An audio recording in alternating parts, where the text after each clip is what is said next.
Hey everybody, it's Jason Blaha here, and today I did something slightly different on the bench press day. I brought the weight back up. Of course, it is hard to do these with doing the flat back and everything, but I just feel like all the higher reps, for me, I'm not quite getting as much chest as I would like. So I wanted to go just a little heavier to see if I can feel a little more tension on my chest just in general. And yeah, it felt pretty good. It actually felt good. And some of this is making me realize I probably am keeping my exercise selection a little bit too high. I probably really should just focus upon a handful of exercises and then do my best stuff to fill in the gaps. You know, all the curls, the pullovers, whatever I need for triceps. So I experimented a little back and forth with that today. So I went ahead and just did 275 for fives on the pause bench. Took real long pauses, particularly on the last reps. And because something I've been thinking about with that too, and something, I've always had people bring up about micro loading, and I've used micro loading and stuff in the past, but I've also seen some stuff to where there can be psychological merit to only using 25s and 45s. And so for people in other countries, stuff like 10s and 20s. And I almost feel like that would be an interesting system just to codify for people a little bit. And that means when you get to sufficient reps with a full plate per side, you can add another 25 on there. And then when you can get to sufficient reps with those, you go ahead and go up another wheel. And really don't load anything in between, at least on big movements. And I know it's a fascinating idea. I mean, technically, you could take that over with pull-ups and stuff too. You start getting 20 on bodyweight pull-ups, it's probably time to add some weight. But I went ahead and did my sets of pull-ups. Oh my God, I can't believe I forgot to mention this at the start. I was a little worried I was going to look fat today. Why? All right, last week I added more carbs in, replaced a bunch of my fat with some carbohydrates, wanting to see if we can get a little better performance. And then this weekend, I started adding a lot more salt in. I'm at a point where I'm not that worried about blood pressure. Why? Because I'm not blasting a bunch of gear. There's nothing in my system that should make my blood pressure ever go out of range. I'm healthy, I'm fit, I'm lean. Okay? Why am I worried about salt? My workouts will probably be better with more salt. So I think yesterday I had about 4 grams of salt added in with my chicken and rice and things. Okay, I had a little bit this morning pre-workout, and I just wanted to see what happened. I was a little worried because I was up 3 pounds. The carbs didn't raise my weight.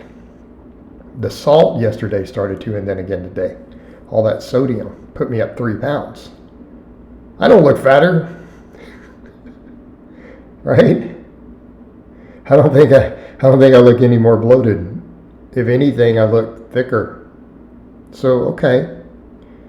I think I'm going to continue with this trend, just adding extra salts. And I've been even throwing a little extra potassium salt in myself. So it was like some soy sauce and some extra potassium salt.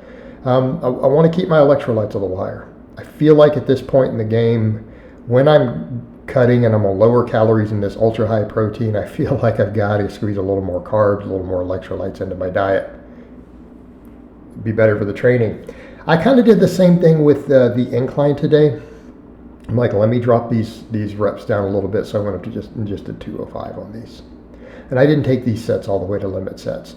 But the thing I've been thinking about, because then I did dumbbell rows also, I almost want to keep dumbbell rows in purely for the camera, because I look thick when I go to walk up to it back and forth. Those angles make me look big. They make me look big. Right? But if I were to think about it, if I do a little bit of shoulder work, won't the pull-ups give me everything I need? Couldn't I just be cranking out tons of pull-ups and chin-ups? I almost feel like what I want to do here is look at and say, look, don't worry about all these angles on the big movements. Get the big basics in. Work as much muscle as possible. Chase performance, rep performance for full ranges of motion on these big exercises, handful of them, then do the stuff to fill in the gaps, calf work, hamstring work, whatever. Delt work. Am I worried about my upper back from pull-ups if I'm doing deadlifts and then I start adding, some laterals and shoulder work back in or some upright rows? No, my upper back is going to be plenty big. I'm over a 600-pound puller. And I'm doing, if I do lots of pull-ups, it'll be fine. Just throw some laterals in, I'm good. Do them at the very end for the pump work. So that's the thing I've been thinking about. Do I necessarily need incline? Do I necessarily need rows? No.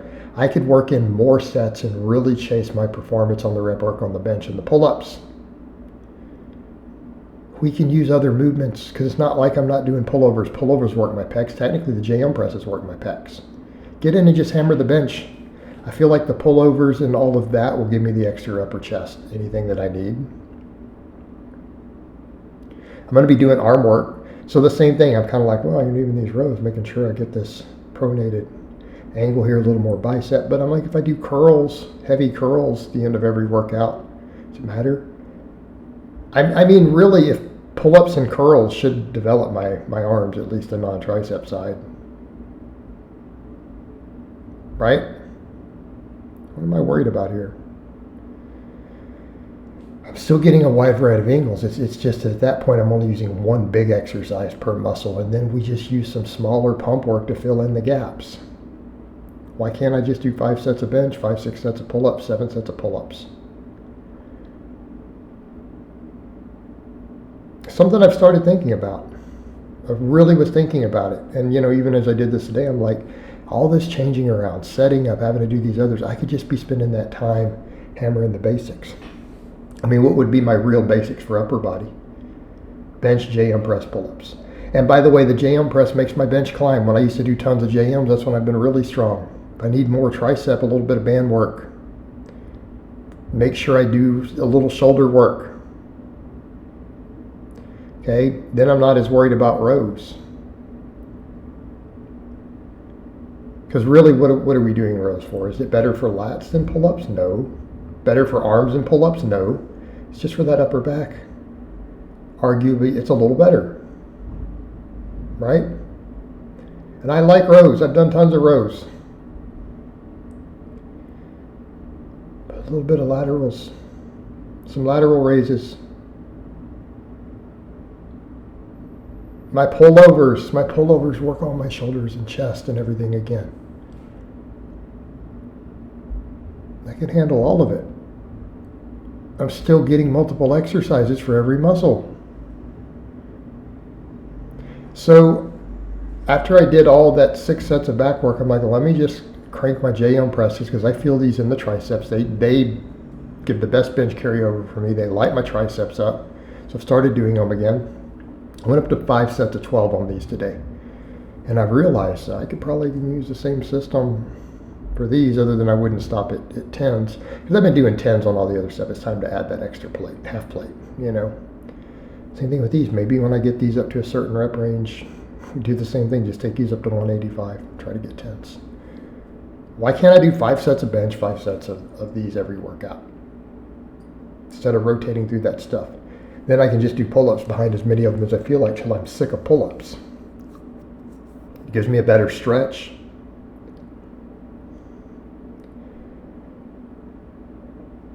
And since I'm going to do pullovers and laterals and all that stuff at the end, that kind of handles the other stuff, the curls. So yeah, I ended up doing 3 by 10 more on the pull-ups.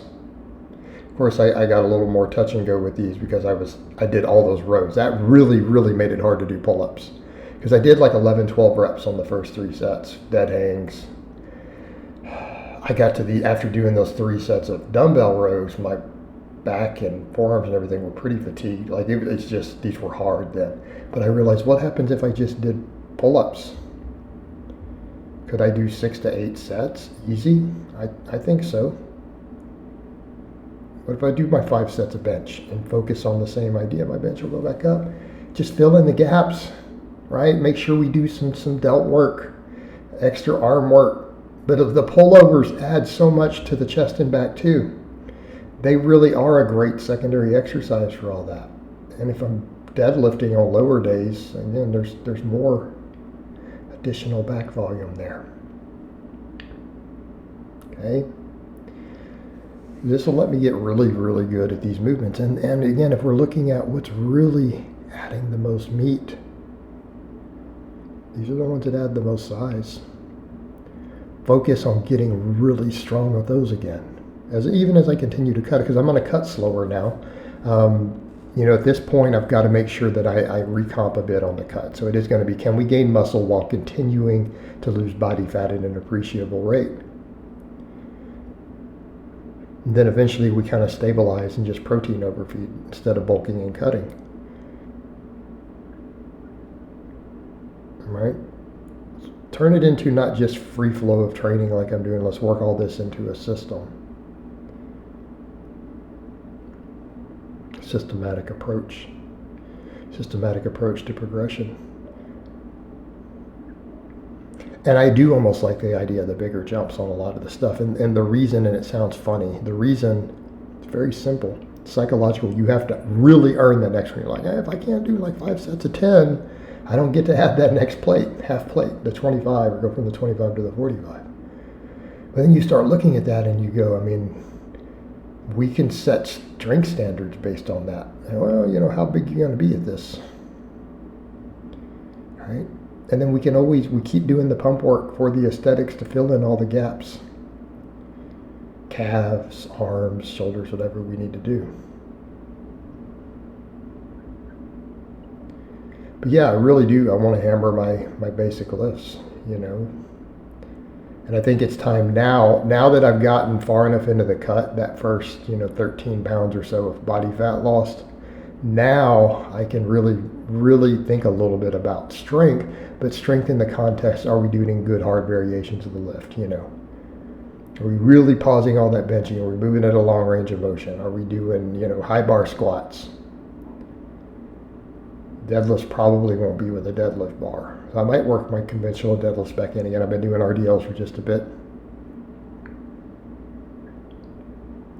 And then make sure I do other hamstring work, But I'm really happy that I didn't look fatter. I was really worried, and it's kind of the hilarious thing. Because I am caring a little bit about my physique finally, of actually worrying about it, I actually start thinking of stuff, is this going to bloat me? But that is the interesting thing, guys. It didn't. So, what does that tell you? Why do a bunch of guys, when my sodium goes up, I get more bloated and bloat face and lose all my cuts? Why is that? What are they taking that's making that happen? It's the drugs. It's the drugs. Because I added several grams of sodium to my diet the whole weekend.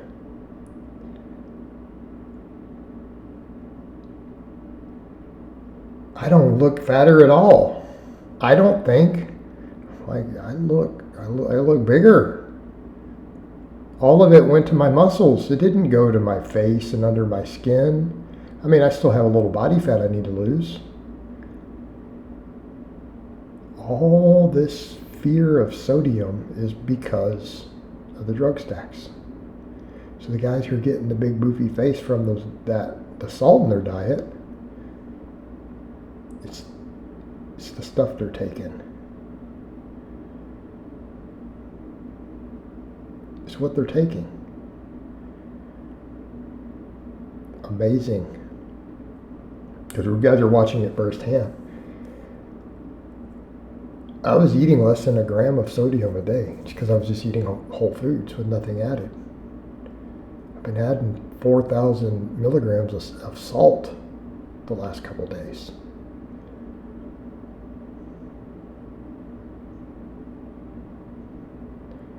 All it did was make me look thicker.